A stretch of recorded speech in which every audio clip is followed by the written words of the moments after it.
Welcome to Dacey's Divas. Hi, I'm your host, Dacey. Today I am so excited to have this extraordinary diva out there making a huge difference for years and years in the newspaper industry. She is well known and respected.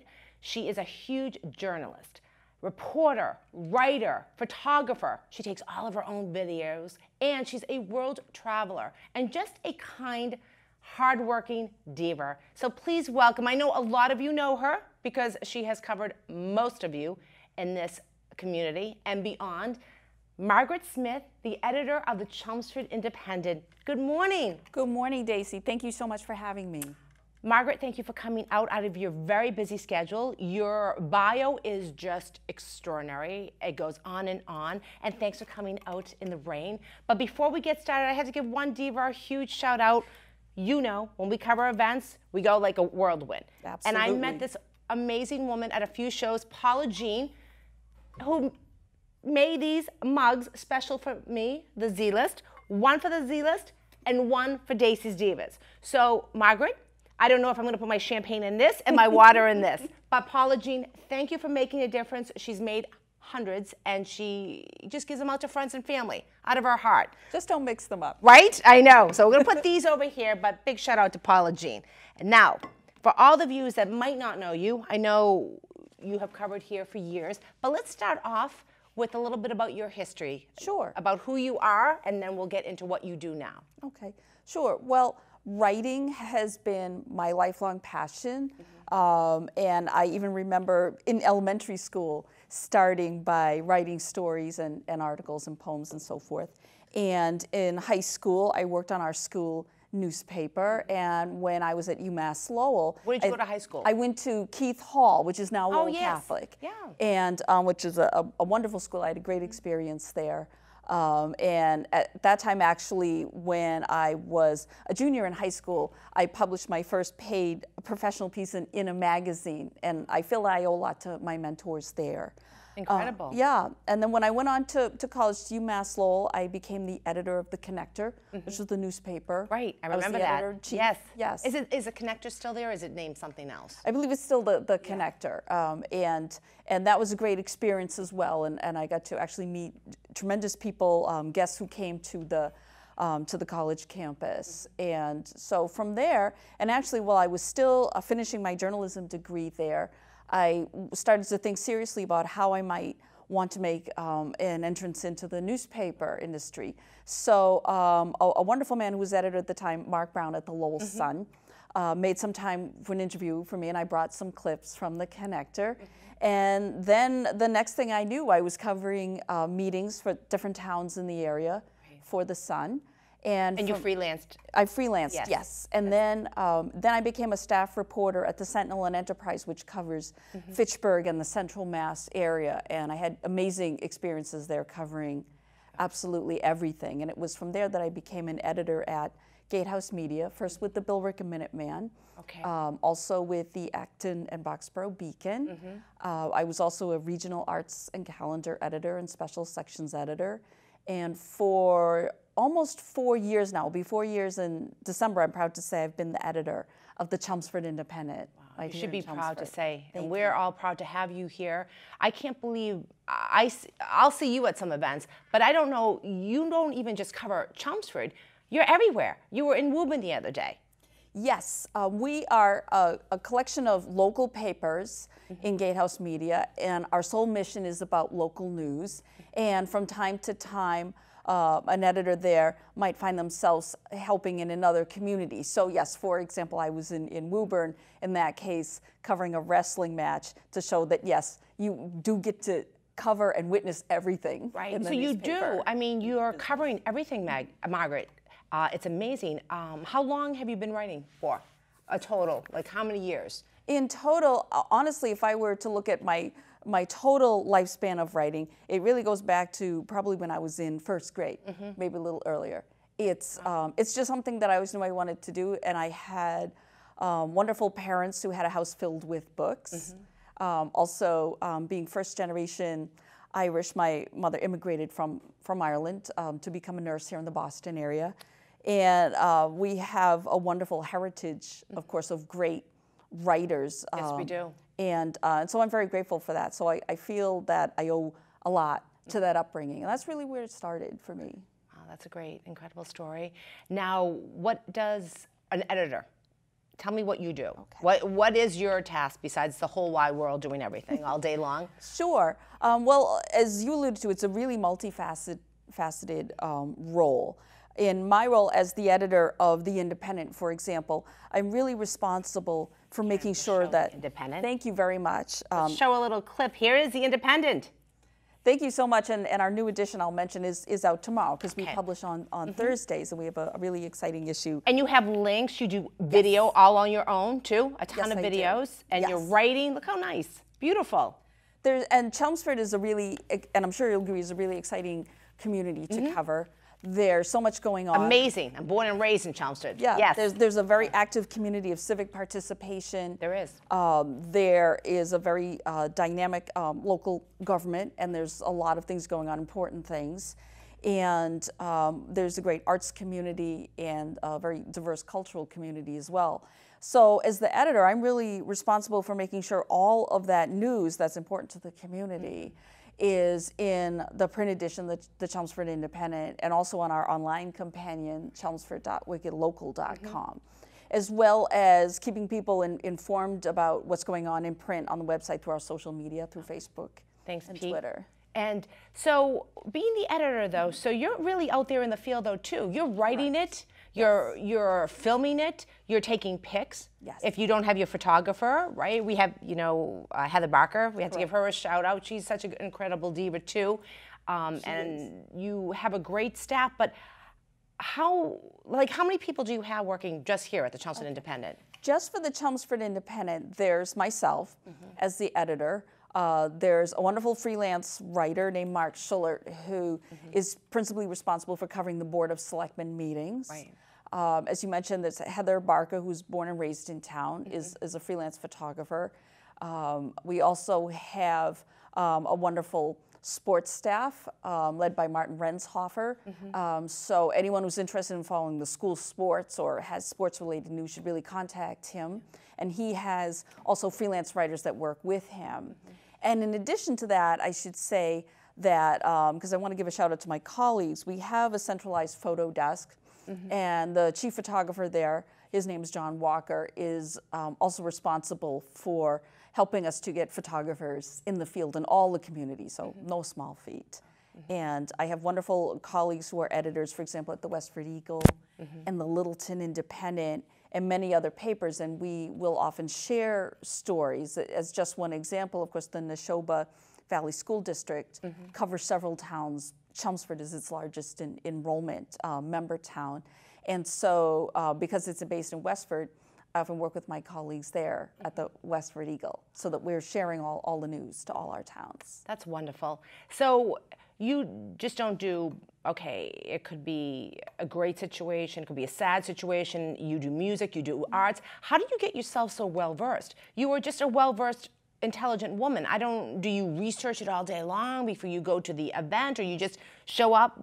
I saw you we covered an event when I was doing the Little Sun, the Z-List. We did the senior center. It was their prom. It was such a beautiful event. You're out there, you're laughing, you're smiling. But how do you know, like, do people call you and say, Margaret, come on out here? And how do you know to write all about all the facets? It's outstanding. It astonishes me. Well, first of all, that's a really great question. And because when I was a child and I'd watch the news on TV, for example, or read it in the local paper, I would wonder to myself, how do they get all those stories? Right. And really, it comes from a lot of places. It definitely comes from the community. And I often say to people, look, if I go to meet like with a civic group, or I'm asked to speak at a club event or something of that nature, I will often say, because it's true, the residents of the town, the business owners in the town, are all the members and the stakeholders, and really the eyes and ears and the witnesses to what's happening in the town, as well as being the people who make it happen. Right. And I will often say, I really depend on you all, to have a conversation Right. about what's happening in the town. So that's definitely one way, and perhaps the most important way, and it can't be underestimated, in my opinion. Another way is just keeping, say, abreast of what's happening at town hall, and can be just stopping and chatting with people in the town hall. Also, the town website is very well organized and has a lot of information that we look at there very regularly. That's important. And yes, it is. And it's important to talk to people. I feel like nowadays everything is on their phones, and I think one-on-one, that's my generation, picking up the phone and talking. We didn't have email back then. We didn't have computers back then. So it's like, I'm so used to that old system, but I feel that's how you learn. Do you feel, you're so educated, don't you feel that's how you learn? You're stopping in, you're driving by, you're not just on the computer, you're talking one-on-one. I feel that's so important, or to a group of people. Well, first of all, I really agree with that, and that's one reason why people may see that I'm the face that they most often see at events, whether that's the holiday prelude and tree lighting. We have some great pics. Yes. Yeah. And also, show. yeah, I'll mention the North Common tree lighting being another. The Veterans Appreciation barbecue that's held by our military family covenant. And so those are just a couple of examples. And I will go and oftentimes just introduce myself to people and start a conversation about what's drawn them to the event and what's what's important to them. Well, I love the event. Here are some pics right here. Where is this, Margaret? This picture is this is a very special time, an important time in the town. This is the dedication of the September 11th memorial, whereby a piece of steel from Ground Zero in New York City was brought back. And actually, Mark Schullert, who I mentioned a little while ago, took this photo of me and basically reporting and bearing witness. I love that. And I honestly wish I could say it was the only time that I was covering anything related to the September 11th tragedy, but it has touched so many lives, and I've found myself in so many places because of that. And I'm honestly very grateful and moved for the families who were so deeply affected by that tragedy, who took the time to speak with me, including that day and that event. And that was September 11th, 2016. So it was also, of course, the 15th anniversary. What great experiences you've had. Now, I know that you travel around the world. Pete, you have to show, I love this one, on the camel. Yes. Tell us about this one. Well, first of all... And you wrote about it, too. I absolutely did. And first of all... Adorable there. I love it. Thank you.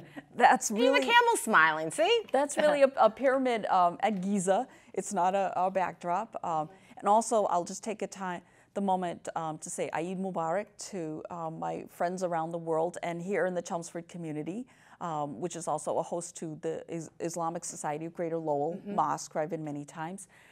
This is a great and important feast day for the Islamic community, so Eid Mubarak to everyone. And this photo was taken when I went with the Rotary Club as part of their group study exchange. At that time, I was the editor of the Bill Ricca Minuteman, so this was in May 2007. Wow. It's not the first time that I was on a camel in Egypt, actually, because I had the good fortune to go the year before as well. And so in Egypt, I've been to Cairo. Giza is actually a suburb of Cairo, the capital city. I went to Alexandria, which is up on the Mediterranean Sea, as you would know from your own background. Yes. The city of Cleopatra. My heritage, yes. Exactly, Yasu, the city of Cleopatra. Opa, yeah. And I went to the Library of Alexandria and really had the opportunity to travel around, talk to newspaper editors, talk to business owners, talk to women in the sciences, people of all walks of life there. Sciences, and also she met the most beautiful caterpillar, right? I did, and I didn't even have to go that far. I was, at that time, the editor of The Beacon, which covers Acton and Boxborough, and the Discovery Museums was hosting an event about caterpillars and silk moths, and that there is the child stage, the caterpillar stage of the Cecropia silk moth. which is quite magnificent. And I am really, I believe in having kind of a fearlessness about things, about experiences. And I have, in the course of my career, held giant caterpillars like that one. And you just came back, I saw on the beauty of Facebook, you can really research too, the butterfly place, not to interrupt you, in Tingsboro. Isn't that, I love that place. It's a, yeah, that's a really beautiful destination. It is. Place, and I've done a lot of science reporting over the years. You do science, history, politics, music, art. What's your favorite?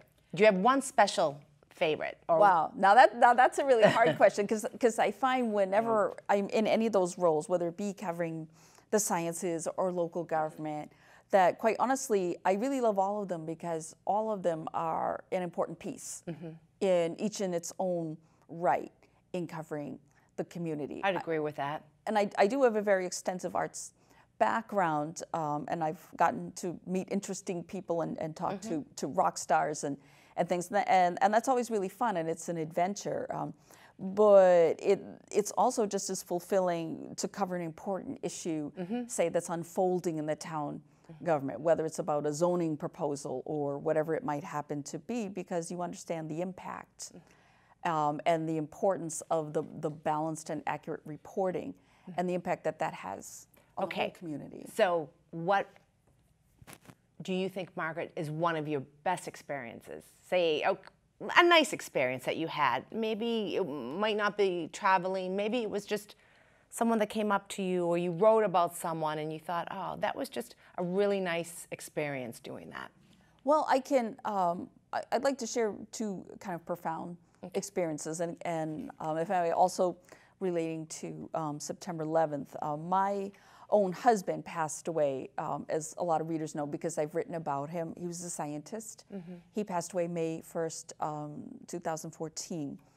And one day, at that time, I was covering the Beacon in Acton, and I went to a grocery store.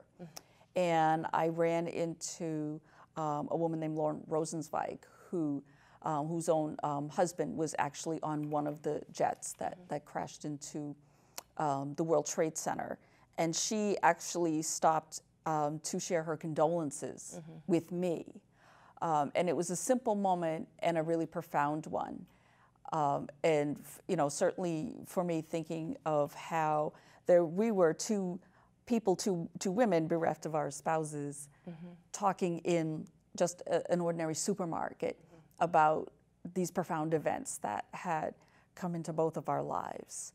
And something very similar happened here in Chelmsford, again on September 11th, 2016, at the dedication of the memorial, that I was speaking with the wife of one of the Chelmsford residents who survived, but then later, unfortunately, succumbed to his injuries. And I had mentioned to her that I was a widow also. And she actually began, in a way, consoling me and saying, it does get better. And those were both, honestly, really profound, moving moments. And when you feel that you, as a journalist, you're reporting on the human condition, and you're also within it. Right. I don't know how it can get any more powerful or profound than that. And I'm truly grateful for it. Thank you, Margaret. Thank you. If you had a magic wand, what would you wish for the women out there today in this environment? A magic wand. And I've been thinking about this in the magic wand. What would happen if they gave me a magic wand for the women? What I would want really is for everyone to have faith in themselves, in this case in herself, but really everyone, in a dream, because a person can have, her or his own dream, and really be the only one to know for certain that that's the right thing to do, and to pursue it fearlessly, knowing that sometimes it will be difficult, that there may even be life events that cast second thoughts, but that always pursuing the dream is the real magic. Do you feel that women that try to pursue their dream, what can you give them for hope to pursue it? Like, some women are afraid and believe in yourself. So what would you tell them to do? Go on the internet, go out, take a class, surround themselves with someone positive? How would you, if someone didn't know where to go? And you're so well versed, so you can help a woman here today. many that you haven't, I mean, you've been helping, but. Well, I'll sure try. I would say one thing that can always be helpful for a person to do is to say, if they have a dream, if they want to start a business or pursue a certain career, or even do something like they want to finish their degree or buy a house or whatever it might happen to be, to yes, do some research about what are some ways to go about that. And I will say honestly, in my own case, I didn't give a lot of self-conscious thought to being a woman in the journalist profession, for example. There have always been women in journalism. There's certainly more now. I do remember that when I was a sophomore in high school, and I decided to write a review of a rock band, and I submitted it to a national magazine at that time called High Wire, and its focus was on high school and college students. And I got a phone call from one of the editors, and I was certainly really impressed that she called me a person. And she said, well, I can't promise that we're going to run it, but we'll certainly try. And we also think that it's really great because we don't have that many girls writing about rock bands. And I suppose that was true. I hadn't really consciously thought about it at the time. Right, you just did something within your heart. Exactly, and you can certainly be aware that, as a man, as a woman, or whatever our different backgrounds might be, that there may be outside perceptions of what a person can and can't do. And I think it's important to just focus on that dream. Well said. Focus on that goal. Well said. Always. Thank you. Do you ever have time off, Margaret? Do you ever take a break? Do you have a hobby? Besides, I'm sure you read. I'm sure you read all day long, but what's your hobby? I do, and I do think it's important to take time off for sure. I certainly love to travel, as you mentioned, and traveling personally as well as for business. I have a wonderful family in Ireland that I like to visit when I can, and I'm going in September. Nice. Is your mom there, or she's here in Lowell? She's here. Believe it or not, she loves Florida. Oh, right. Actually, there are a lot of Irish people who like the beach and the sun. So I love to travel. I certainly like to read just for my own pleasure. I like history. I like medieval history. So I like reading about histories of interesting men and women from that time period and how they lived their lives. I love music and listening to it. I like to sing when I can. I write poetry and sometimes short stories. And I love my garden and decorating my beautiful house and spending time with my friends and my wonderful boyfriend of 3 years and our 3 cats. Nice.